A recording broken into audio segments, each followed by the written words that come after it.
രാത്രി 10 മണിക്കൊക്കെ ശേഷം ചായ കിട്ടുന്ന അല്ലെങ്കിൽ ചായ കുടിക്കാൻ തോന്നിയ പുറത്ത് പോകാൻ പറ്റിയ 2-3 സ്ഥലങ്ങളാണ്. അപ്പോൾ ആദ്യം നമ്മൾ പോയത് കോളേജ് റോഡ് കഴിഞ്ഞിട്ടുള്ള ഈ ഒരു കഫേയിലേക്കാണ്. അപ്പോൾ ഞാൻ ആദ്യം ട്രൈ ആക്കിയത് ഒരു ബൂസ്റ്റ് ചായയാണ് കേട്ടോ. അപ്പോൾ സാധാ ചായ നമ്മളെപ്പോഴും കുടിക്കുന്നതല്ല, അപ്പോൾ ഒരു വെറൈറ്റിക്ക് വേണ്ടി ബൂസ്റ്റ് ചായ പറഞ്ഞു. പക്ഷേ വലിയ എയിമൊന്നും ഉണ്ടായിരുന്നില്ല.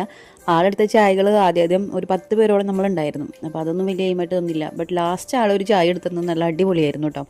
പിന്നെ ഇത് 2 പ്ലേറ്റ് മമ്മൂസ് നമ്മൾ അവിടെ നിന്ന് ഓർഡർ ആക്കിയത്. അടുത്ത സ്പോട്ടിലേക്ക് പോകാനുള്ള ആഗ്രഹം കൊണ്ട് വാരി വലിച്ചെന്നുകൊണ്ടാണെന്ന് അറിയില്ല, വായൊക്കെ പൊള്ളി നല്ല ചൂടായിരുന്നു. ഇത് ശരിക്കും ഒരു റെസ്റ്റോറൻ്റ് ആണ്. അതിൻ്റെ പുറത്ത് അവർ ടീക്ക് വേണ്ടി ഒരു ഔട്ട്ലെറ്റ് ഇട്ടിരിക്കുന്നതാണ്. അവിടെ വേറെയും കുറേ ഐറ്റംസ് ഒക്കെ കാണിക്കുന്നുണ്ട് കേട്ടോ. അവിടെ സ്ക്രീനിൽ ഡിസ്പ്ലേ ആയിട്ട് സൂഷി അങ്ങനെയൊക്കെ.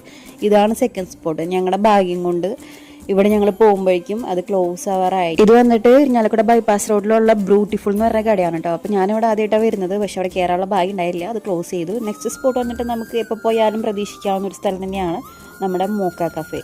ഇത് ഇരിഞ്ഞാലക്കുട ബസ് സ്റ്റാൻഡിന് അടുത്താണ്. ഇവിടെ ഏത് സമയത്ത് പോയാലും നമുക്ക് ഇവിടെ ചായയും സ്നാക്സൊക്കെ അവൈലബിൾ ആയിരിക്കും കേട്ടോ.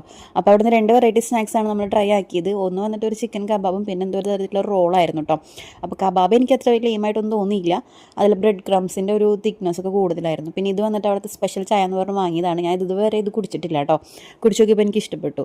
പിന്നെ നമ്മൾ അവിടെ നിന്ന് ഡയറക്റ്റ് പോയത് നമ്മുടെ അയ്യങ്കാവ് മൈതാനത്തിലോട്ടാണ് കേട്ടോ. അപ്പോൾ അവിടെ എന്തോ ഒരു പരിപാടി നടക്കുന്നതിൻ്റെ ഭാഗമായിട്ട് ഉദ്ഘാടനമൊക്കെ ഉണ്ടായിരുന്നു. അപ്പോൾ അത് കഴിഞ്ഞിട്ടുണ്ടെന്ന് പറഞ്ഞിട്ട് തന്നെ ഞങ്ങൾ പോയത് ചുമ്മാ ഒന്ന് ടൈം സ്പെൻഡ് ചെയ്യാനായിട്ട്.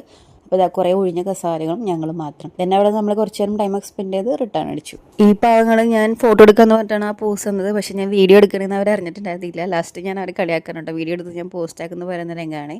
പിന്നെ അവിടെ നിന്ന് ഒരു ബ്യൂട്ടിഫുൾ ആയിട്ടുള്ള ഒരു ചന്ദ്രനൊക്കെ ക്യാപ്ചർ ചെയ്തിട്ട് അവിടെ നമ്മൾ ഇറങ്ങി കേട്ടോ.